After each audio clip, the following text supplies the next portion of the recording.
Hello, you guys. Welcome here.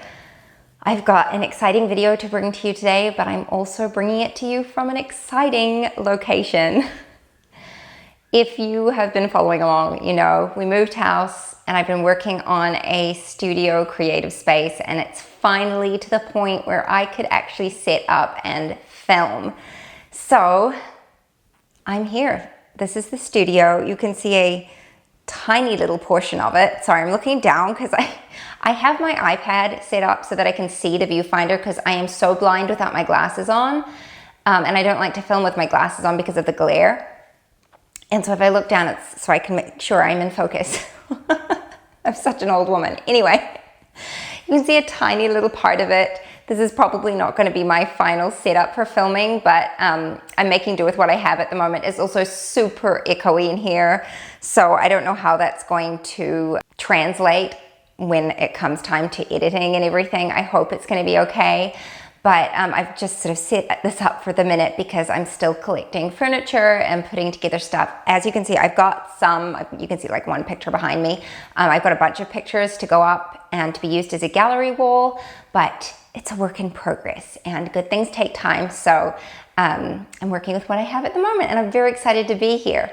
But that is not the topic of today's video. Today's video is going to be about language arts and specifically tips for how to choose a language arts program, what to look for, what to consider, and what to do if the program you're using just isn't working out. So if you're interested in that, keep watching.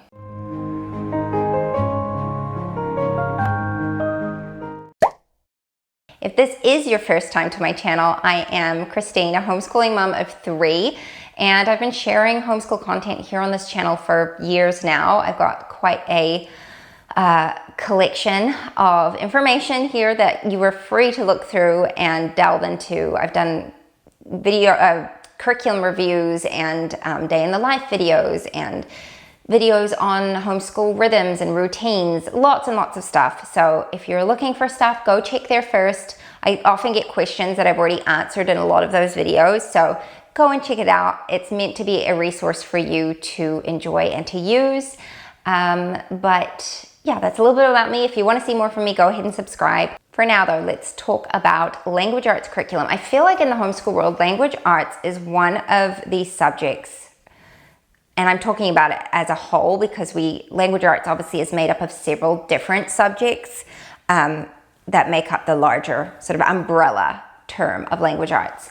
But it's often one that a lot of homeschoolers struggle with. I think it's one of the most daunting curriculum picks. You know, you're sort of like, it feels really important, especially when you're starting out with your like 5 or 6 year old. You're like, oh my goodness, I need a good foundation. I need to really do well by my child, but also you may have no idea what you're doing. So it feels really, really intimidating. And so I just want to chat a little bit about language arts, some like hindsight and perspective, I guess, and just tips for you to take with you if you're in the situation where you need to pick a language arts curriculum, or perhaps you are stuck where you are with the one you're using and you need maybe a little bit of help with that. So first of all, when you're looking for a language arts curriculum, you've got to decide what kind of language arts curriculum you want. And by that, I mean there are 2 main types. One is a language arts curriculum that combines everything.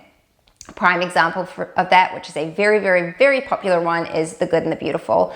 Their language arts curriculum comes all in one. It covers everything in language arts and more. They add in geography, picture study, as well as, you know, your grammar, vocabulary, spelling, reading, phonics, all of that. It's all in one. So the concept of that is fantastic because it helps to simplify things, but it isn't always practical for every family or every child. And the reason I would say that is because it's an umbrella topic that's covering many topics. A child may not be learning at the same rate across all of those subjects. They also may need to be taught in a different style with some of the subjects, and therefore you end up having to supplement or look elsewhere. So while it sounds great on the surface, and it does work for a lot of people to have everything combined, it isn't always practical, and it isn't always a good way to save money.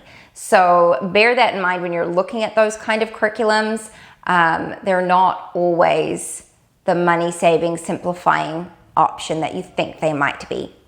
The other option is to choose either create your own language arts curriculum by picking from several different curriculums to cover all the subjects, or you can get something like a Becca, which covers all of the language arts topics, but they are taught separately. They're not like interwoven and intertwined.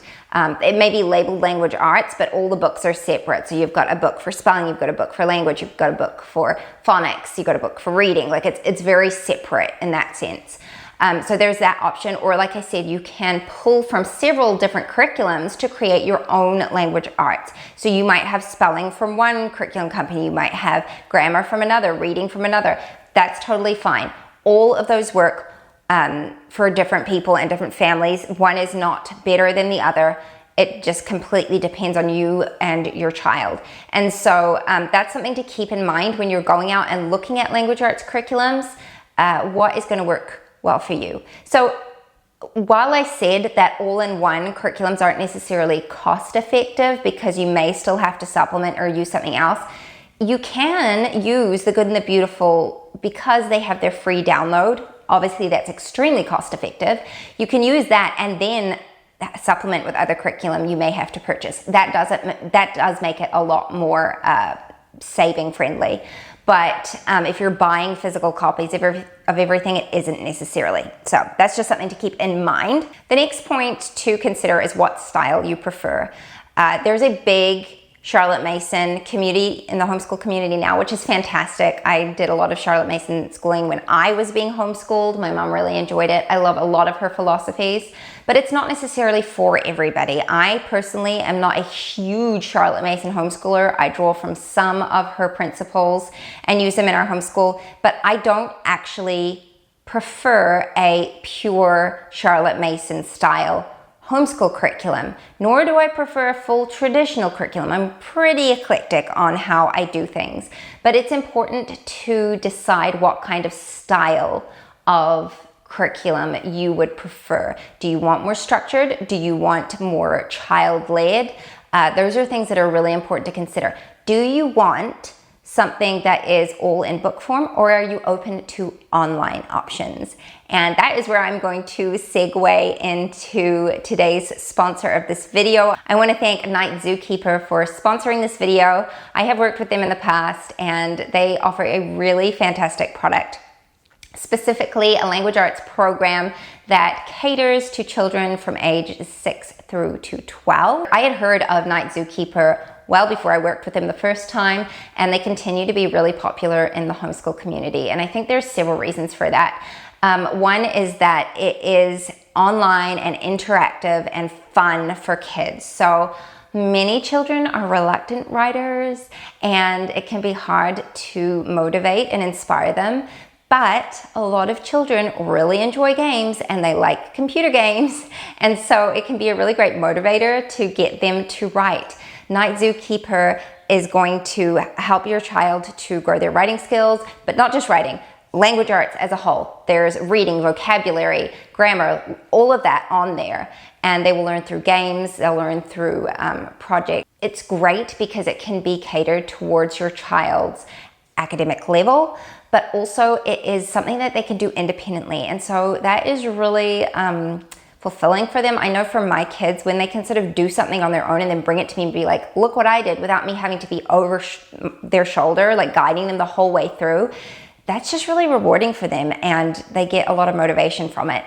So that this program offers that, but it's also done in a very safe environment. So you as the parent have good control over it. You can also check the parent's dashboard to see your child's progress and see how they're going through everything. It's a great option if you're looking to outsource some of your teaching, but still be have an oversight so you can still see what's going on. So definitely helpful for busy parents. I personally am looking to use this over our summertime as a way to reduce the summer slide and my kids forgetting things that they've learned throughout the year. This is going to be a really fun way for them to feel like they're not actually doing school over the summer, but they're still learning. So it's going to be a great option for that. I love the fact that there are tutors that can go in and mark their projects and give them constructive feedback and stuff like that. So I don't have to be the one saying, well, you didn't write that very well.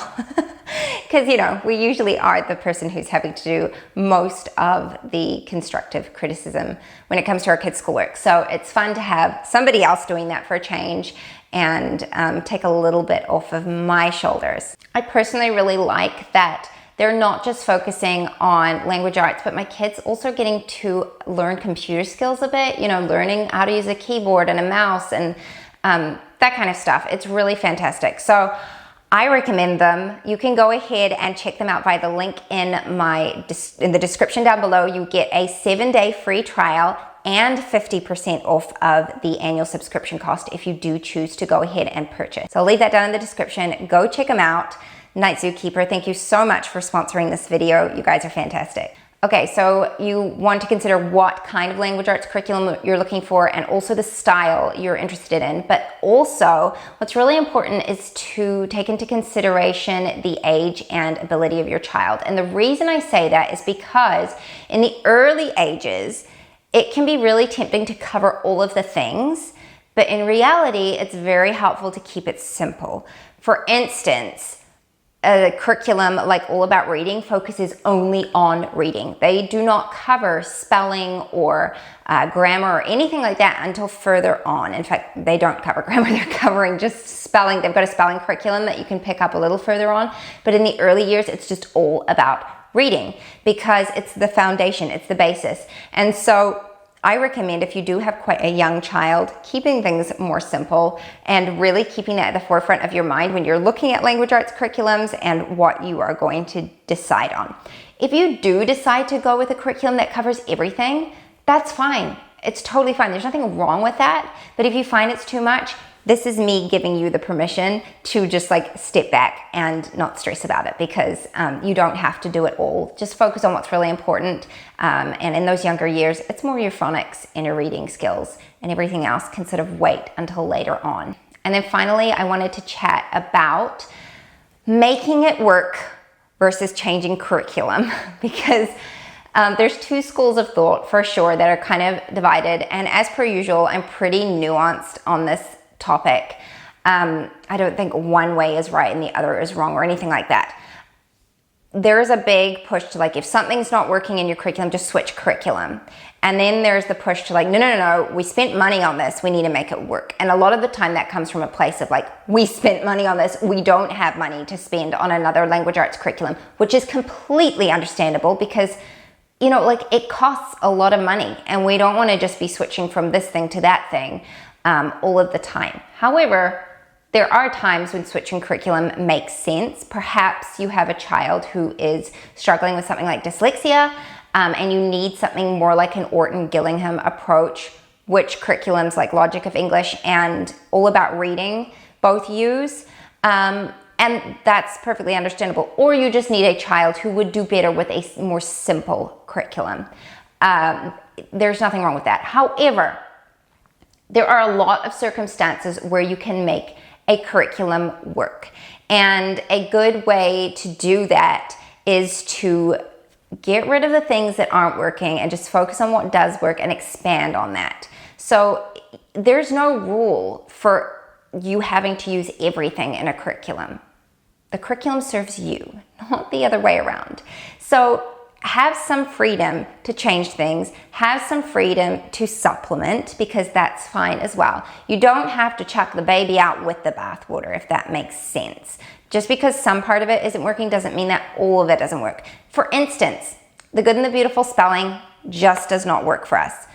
Doesn't mean that the whole curriculum doesn't work for us, but that aspect of it does not. And so we use something different for that aspect of it, but we still use a chunk of the Good and the Beautiful language arts because I like the other parts of it. So that's something to keep in mind as well. But if you are halfway through the year and your language arts curriculum is just not working out for your kid, I just want to encourage you that it's okay to switch. It's okay to switch mid-year. Find the curriculum that you want to try. Night Zookeeper is perfect for that kind of thing because of the free trial. You can go in and try it out and see if it works for you. You can go in there and finish off the year strong with your child still learning, especially if it's been like, I don't know, I've definitely experienced it with my kids where things have been rough and it's been tough in our relationship because you're kind of like at each other all the time because they're frustrated and you're frustrated. Sometimes it's great to be able to use something that is more like fun and games to them, and it takes it off your shoulder, but you know that they're still learning, and so there isn't that like butting heads. So Night Zookeeper is a great option for that. Like I said, check out the link below. But in general, I also just want to say that switching mid-year is fine. I think it's really great to get away from the mentality of having to finish a book within a school year. We definitely bridge over to other years just based on where my kids are with their academic learning and their pacing, and I feel fine about that. I just want to give you permission to meet your kid where they're at. If things really aren't working, it's okay to change mid-year. Don't try and cram it all into the end of the year. They're not going to learn any faster by doing that. You have to take it at their pace. You may be able to jump ahead in certain areas where you know that they've covered something, but don't feel tempted to like smush it all in just so that you get to a certain point at a certain time. It does work itself out. I know it seems weird, but it does work itself out over time. So I hope that these tips were helpful to you. Language arts has been something that I've struggled with a little bit over the years, trying to find what works for us, but I think we're in a good place now. And I think a lot of that has to do with the fact that I'm just a lot more comfortable in my homeschooling choices. I was thinking about it before I filmed this video. It's very much like when you're a brand new mom, and for some moms, it just comes super naturally, like it's just natural, and you know what to do with your baby and you know how to respond to their cues. But for a lot of moms, myself included, it was like, whoa, how am I supposed to know when it's a hungry cry or a tired cry or whatever? And you're just sort of like, ugh. And then you give yourself just a few months, really, and all of a sudden the things that were really daunting and overwhelming at the beginning are like, oh, that's not a big deal. I know what I'm doing. I know my child and what they need. Homeschooling's the same, guys. It really is. The more you do it, the longer you do it, you know your child better, you know their needs better, and so you make more confident choices. And you also are able to just sort of let go of stuff because you're not worried about every little thing. You just kind of like understand the process a lot more, understand your child a lot more, and so you can move forward a lot more confidently. So yeah, that's pretty much how it is.